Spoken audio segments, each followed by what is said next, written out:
Hello and welcome to the Gone Traveling Podcast. We are looking at the BKT EuroCup round 16. This is episode 19 of the 2025-26 season.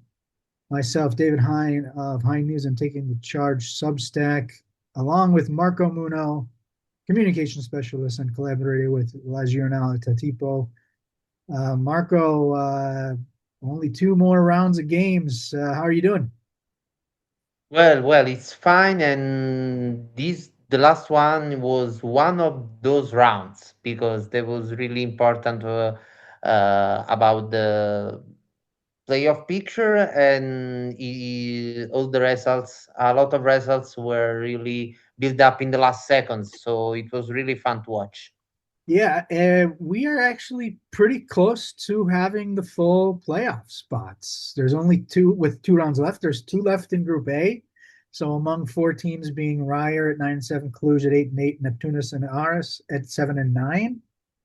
Two of those teams will make it to the playoffs. And then in Group B, there's only one spot left, and it'll be a German team, either Chemnitz or Ulm.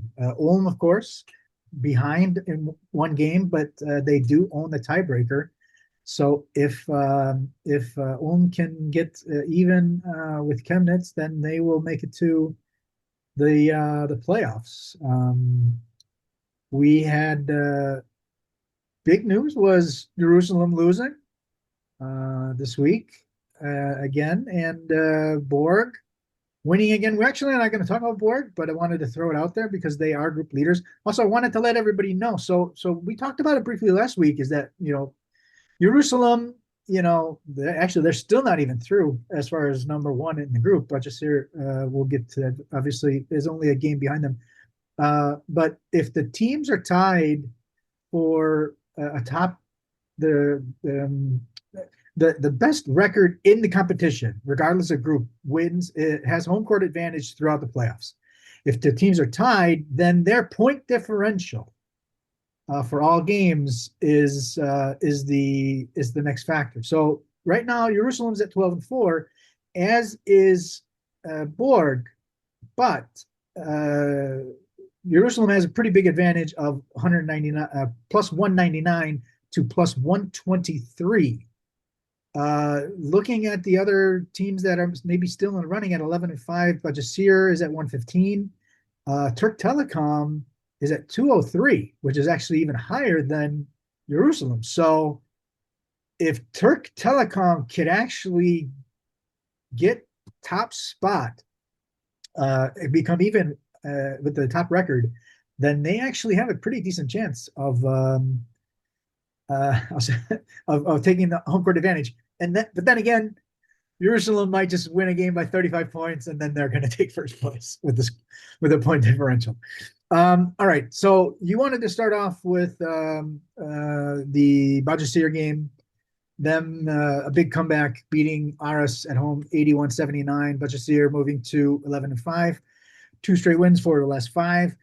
Four of the last five losses now for Aris. They still have a chance to make it to the playoffs, but those are fading pretty quickly. Bahcesehir down by 14 points with 6 minutes left, but they came back again. So what were some of your biggest takeaways, your thoughts about the Bahcesehir's win over Aris? Yeah, we were talking last week about the importance of this round into the whole standings of the Group A, and the match between Bahcesehir and Aris seems like a match in which both the teams, if winning, will really have a statement. And if you see the whole mechanic of the game, it's the result, and we got a statement win by Bahcesehir, mostly, but because of the late stretch in the game. Because when you think that they are losing by 14 in the last minutes, on 6 minutes at the end, you think they are losing at home a tough one, and Aris is really getting close to the playoff spot.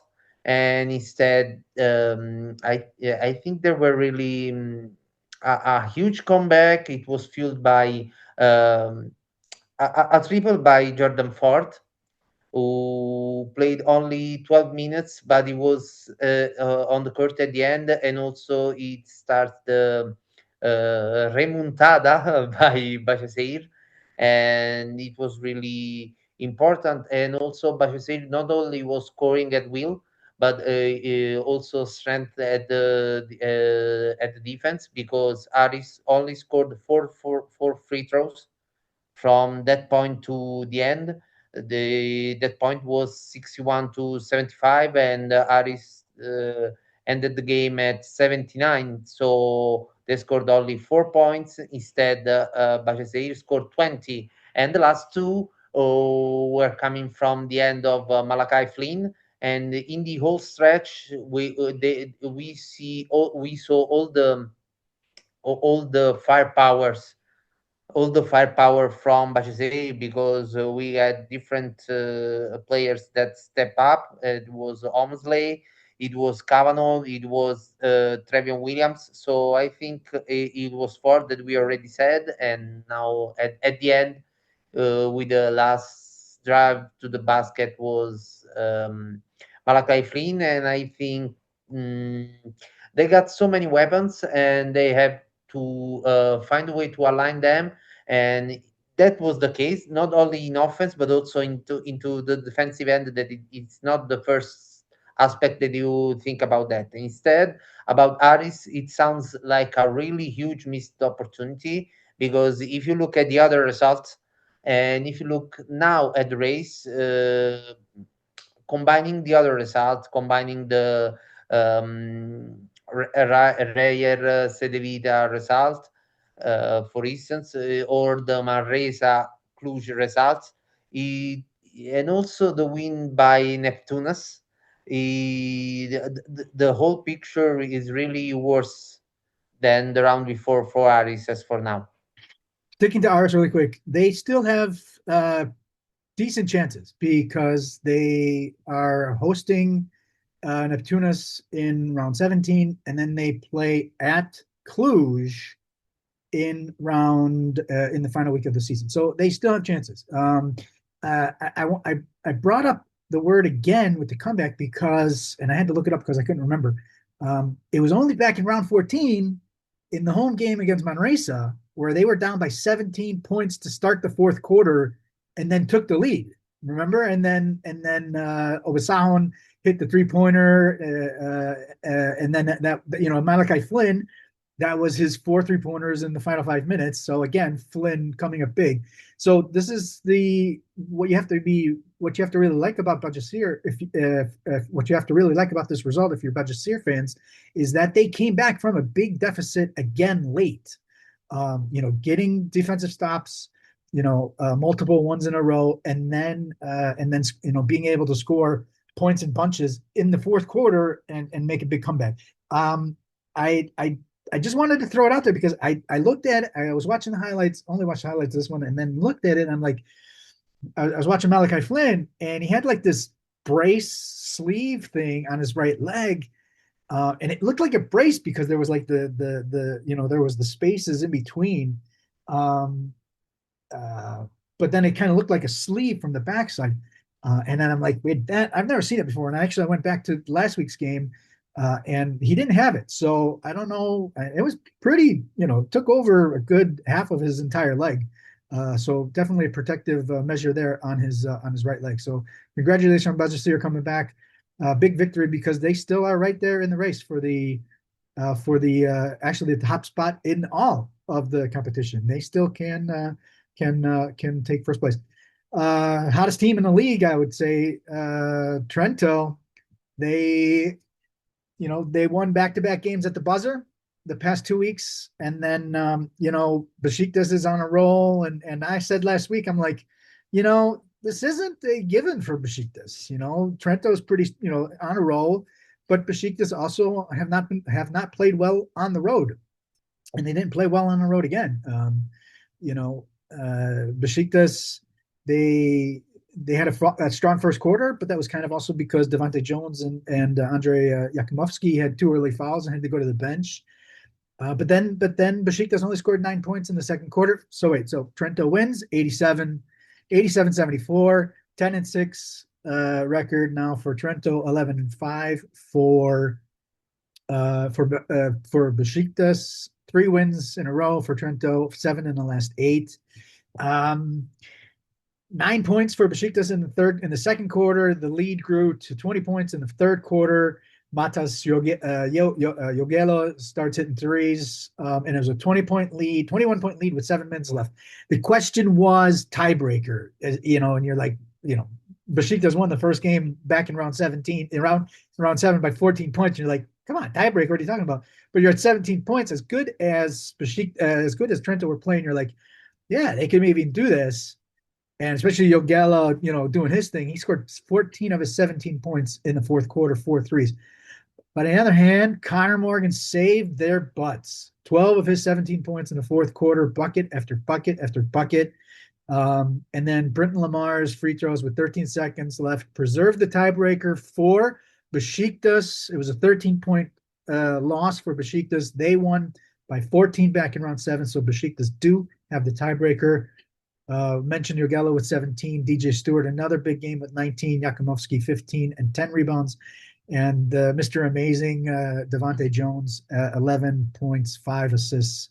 Thoughts on Trento? I know you wanted to maybe talk about this game, but I wanted to steal it from you since I watched it and covered it for the site. So your thoughts? Well, I think as for now, Trento is one of the teams that is on a roll, and also, for instance, they got maybe one of the MVP candidates that we don't really see at the beginning of the competition. So it highlighted their value, and the thing is that they struggle on continuity, also in single players. And for instance, we had a version of Yogla, as for now, that was not really giving a lot of um, great games, but he had one now that it kind of matters the most, because now Trento is really on a good spot into the Group B.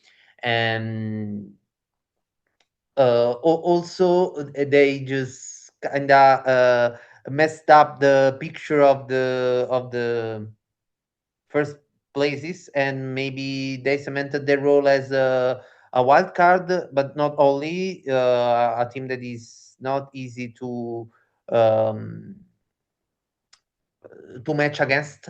And if you think how they started the competition with a 30-point losing game at home, scoring 49 against Berg, you can really see their improvement along the way. And about improvement, I think you can have another team that is really so hot into the last games, that is Manresa. And if you see the whole the whole stretch of Manresa, they are winning now. They are on a winning streak of 4 in a row. But not only the wins, but also who are the opponents, because they took down Aris, they took down Bahcesehir, they took down Neptunas, they took down now Cluj. So they really climb up the Group A, reaching the playoff spot and beating the other teams that are fighting for that spot. So if you look at the standings, like 5 round ago, or 4 rounds ago, you can see Manresa going that high, but they are basically win a lot of close games. And when even if they have a lot of shuffle into their roster, and when you're winning close games like the last one, but not only, you have to count on reliable players. And we already talked about Obaswan, who was the better one, the better one, and he scored maybe the most important basket on the last game against Cluj. But and we also talked about Oriola. We also talked about Olinde that are really instrumental also for that win. But they got into their shuffle another player that is a kind of newcomer and is on a role of himself in the last years, in the last season, and it's Eli Brooks. That was the guy that kind of scored the last point that sealed the game, that sealed the result. And I think when he went to Europe, he already shuffled. He already has a little change because he was starting as a playmaker. He develops into a combo guard, and he brought with that the comprehension of the game and also the defensive effort even more than the offensive one. But for instance, he ended the game. And when you end the game, when you are into the crucial moment, it seems like you're really important and you're into the readings of the game. And it's his case also. He started his journey in Europe from the second league in Italy, in which he was not really the best scorer into a team that at the end of the season was promoted to the first league. But for instance, he scored the most important, the crucial bucket into the derby. And when you scored in a derby, you're really kind of the hero of the town. And then he went to the first league in Germany, and every year it seems like he's getting better and better because he switched from the second league to the first league, and then a better team, better numbers, and then the occasion now at Manresa in even more competitive environment, and is getting important. Not only with numbers into this context, so I think we can appreciate this development along the his career in Europe.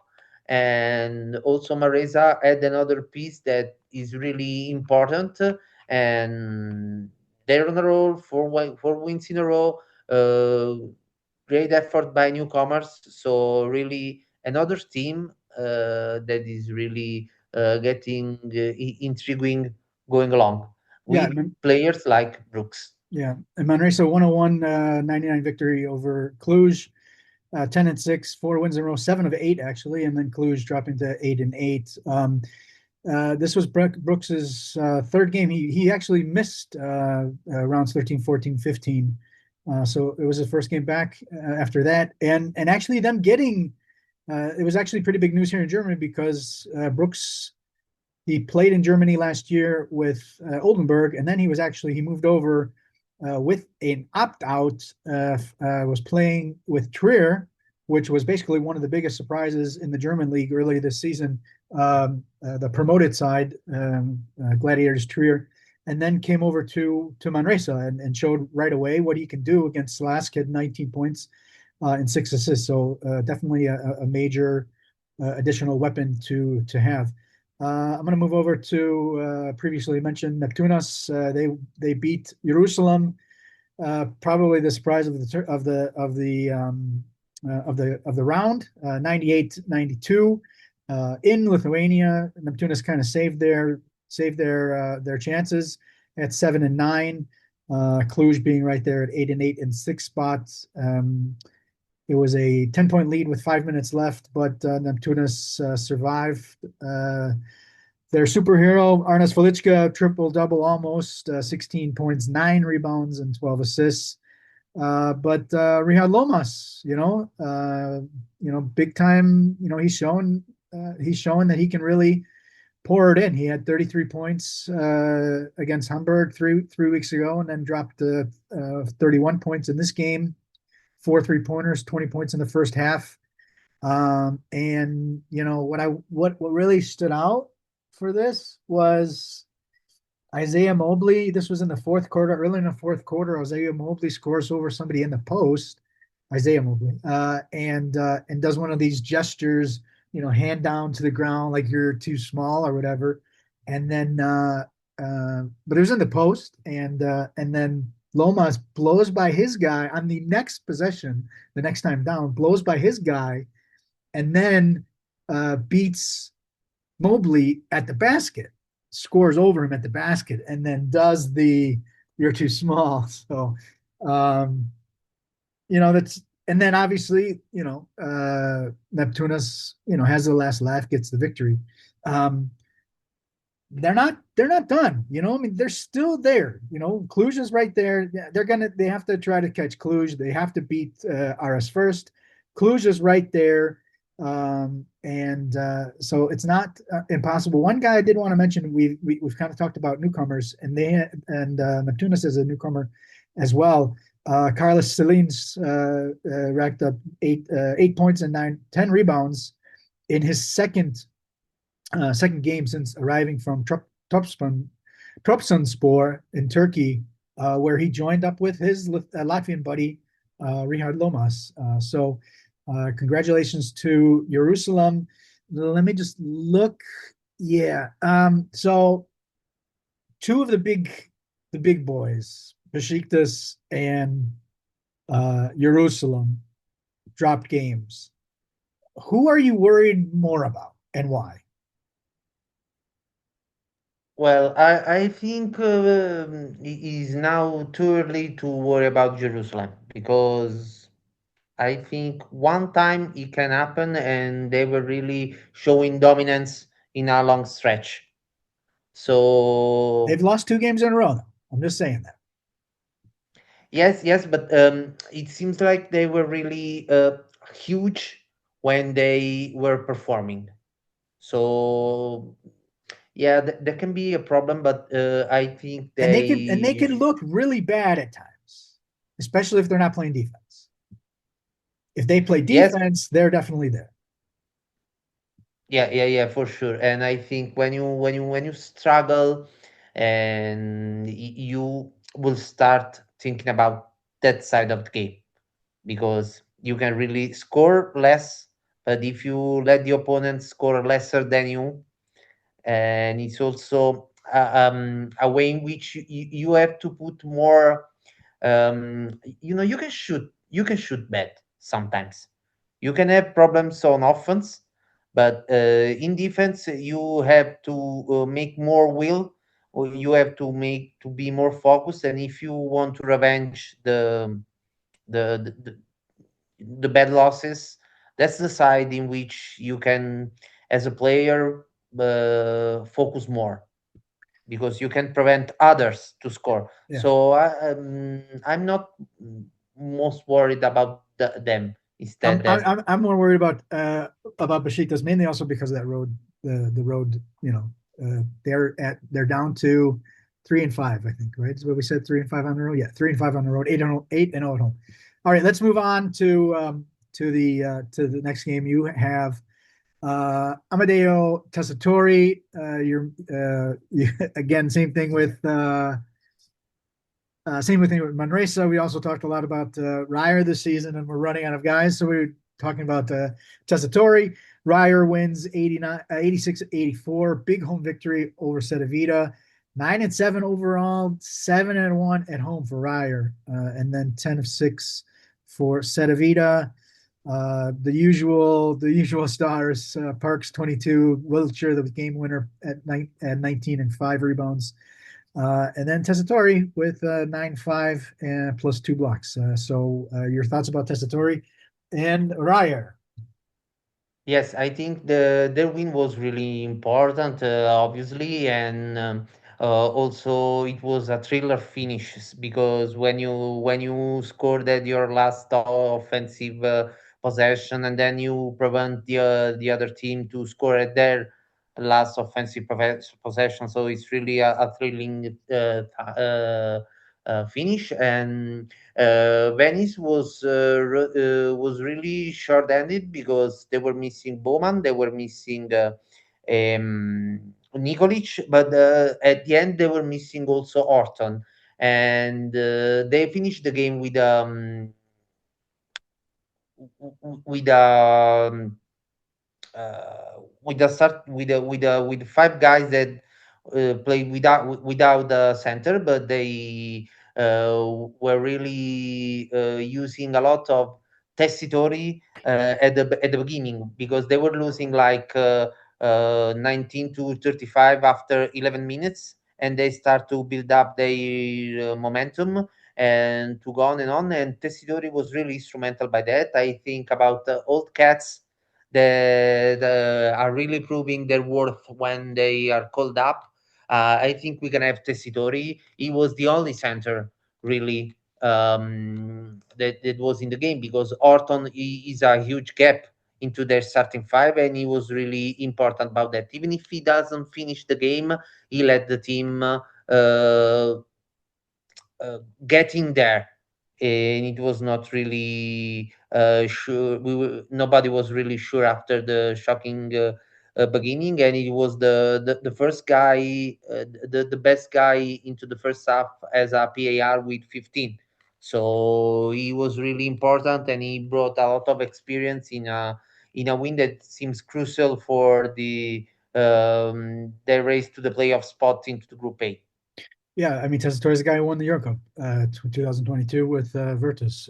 But you know what? You have to really be impressed with this Aris team really over the last, God, over the last 2 months, probably you could say, is that, they've been missing guys and guys and guys. Parks and Bowman are out. Parks has come back. And so but they've always found guys that have stepped up, and so Lever had 8 points, Candy had 8 points, big game for Candy with 8 and 5 assists, so big game for him. All right, let's move over to the last game. We're going to talk about another new arrival. Brandon Taylor came over to Panionios after playing with Virtus, and this was his second game. And okay, London Lions had already been eliminated. Panionios, of course, we knew that already, but 79-78. This was one of the games where you watch the highlights, and the result, and you're like, how did they win that game? uh, uh, London five straight losses since beating Besiktas. Panionios two wins in the last four. They also had that last second loss to Trento. But Taylor was the difference maker. He hit the 3-pointers late in the game, assisted on Cruiser late in the game, had a big layup with 10 seconds left. Interesting decision to go for the layup, down 15 seconds, down three.